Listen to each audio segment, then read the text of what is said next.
दोस्तों आज वो वक्त आ चुका है कि हम लोग हमारे नेवल ऑपरेशंस को फुली लॉन्च कर दें।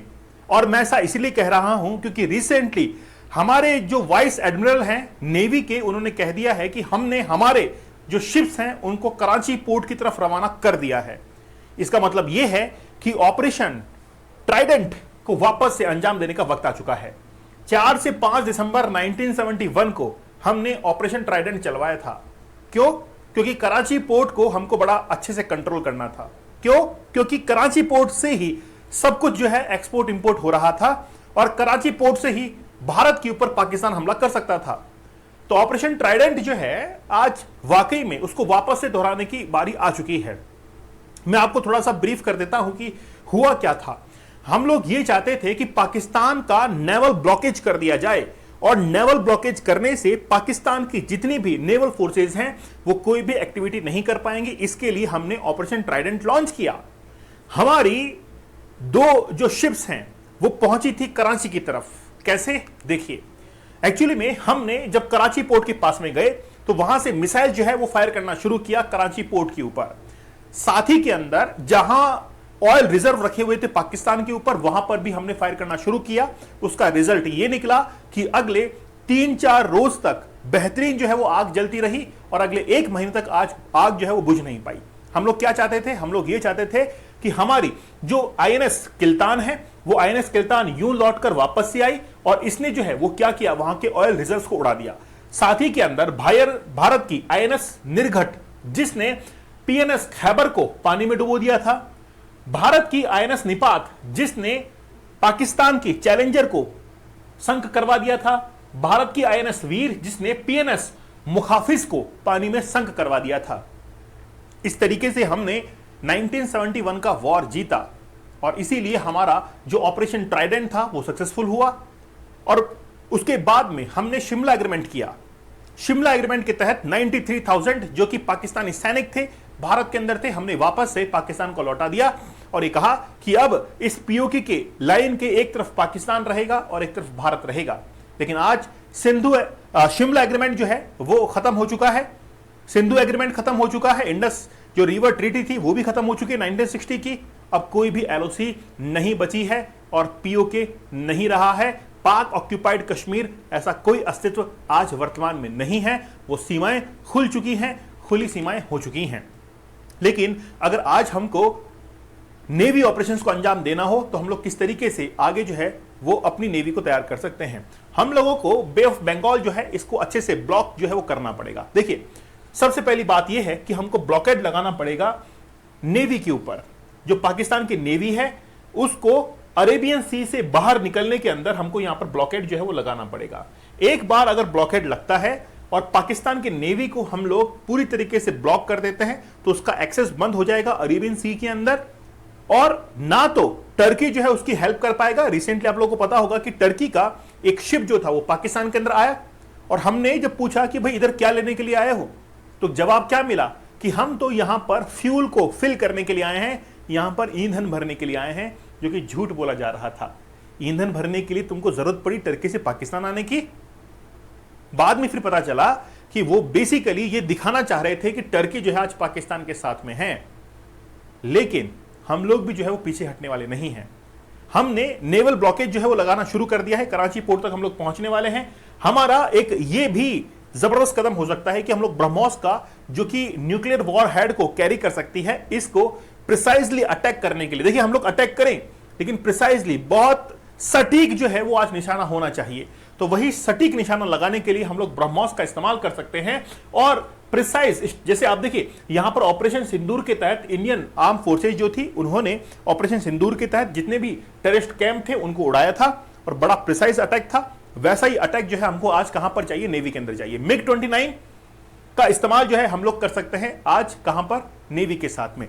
तो एयरक्राफ्ट कैरियर जो है वहां पर मिग 29 को हम लोग इस्तेमाल करेंगे और ये कम समय के अंदर, कम दूरी के अंदर अपनी उड़ान को जो है भर सकता है और मुश्किल से 5 से 10 मिनट के अंदर ये अपनी ओरिएंटेशन को दिखा सकता है। बात यह है कि हमारे पास में एक ड्रोन है, प्रीडेटर ड्रोन है MQ-9B। ये MQ-9B जो है वो बड़ा जबरदस्त है क्योंकि ये वेपन कैरी कर सकता है, laser guided missile, anti tank missile और एंटी शिप मिसाइल जो है उसको तैनात ये कर सकता है। ठीक है ना।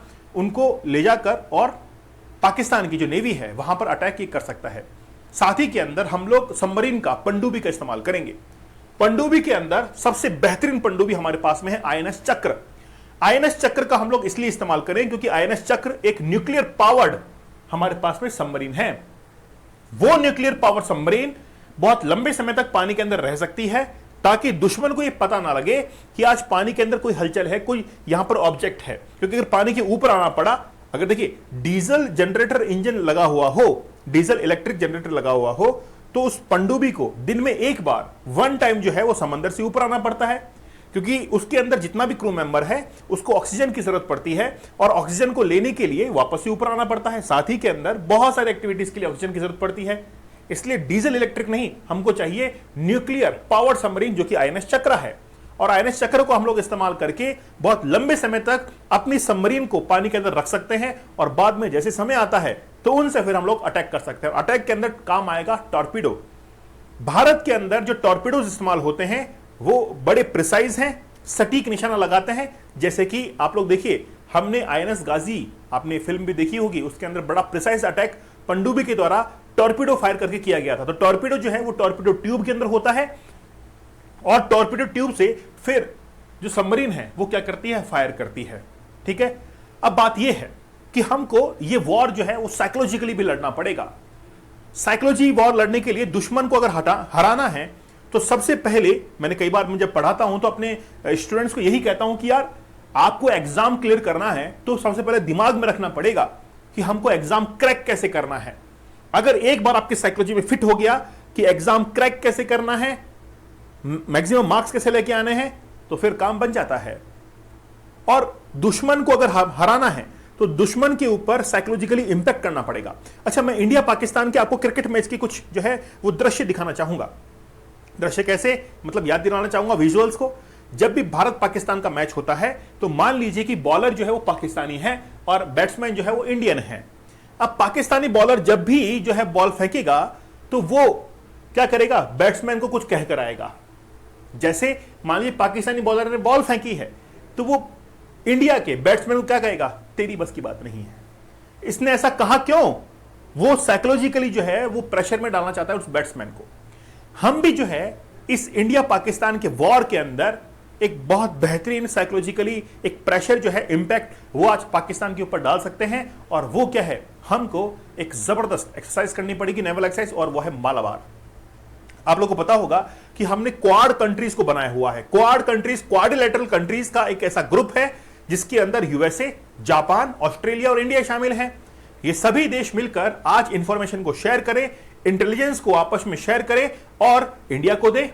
आज ये वक्त आ चुका है कि यूएसए को परखा जाए, आज ऑस्ट्रेलिया को परखा जाए, जापान को परखा जाए और उसके साथ में सारी इंटेलिजेंस जो है उसका इनपुट लिया जाए और भारत को दिया जाए और उसकी बदौलत जो है हम लोग पाकिस्तान की नेवी के ऊपर जो है अटैक कर सके।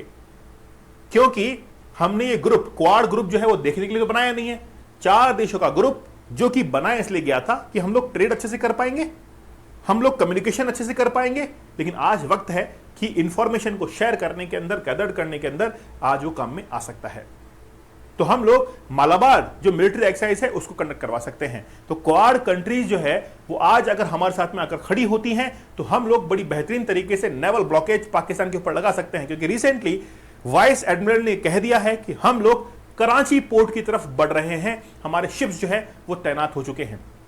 यकीन नहीं हो रहा है? चलिए तो फिर आपको न्यूज़पेपर की कटिंग जो है मैं आपको दिखा देता हूं, जिसमें आप लोगों को पता ही लग जाएगा कि यस, बिल्कुल बात सही है कि हम लोग जो है वो क्या कर रहे हैं। Indian Navy was in position to strike Karachi, reveals vice admiral on operation Sindoor. तो ऑपरेशन सिंदूर के तहत हम लोग क्या करने जा रहे हैं, वहां पर अटैक करने के लिए जा रहे हैं। रिसेंटली जो है वो आप सामने निकल कर आ चुका है। आप लोगों को क्या मानना है, मुझे आप लोग कमेंट सेक्शन में जरूर बताइएगा। अगर आप लोगों को लगता है कि वाकई में आज आपने कुछ इंफॉर्मेशन गेन की है तो चैनल को सब्सक्राइब कीजिएगा, सेशन को लाइक और शेयर जरूर कर दीजिएगा। और आप लोगों की तरफ से कोई सुझाव हो कि सर इस तरीके से भी हम लोग नेवल ब्लॉकेज कर सकते हैं या फिर इन शक्तियों का इस्तेमाल करके पाकिस्तान को हरा सकते हैं, तो वो भी मुझे आप लोग जरूर कमेंट सेक्शन में बताइएगा। चैनल के ऊपर नए हैं तो सब्सक्राइब आप लोग जरूर कर लीजिएगा। तो मिलते हैं आप लोगों से अगले सेशन के अंदर, तब तक धन्यवाद, थैंक यू, जय हिंद।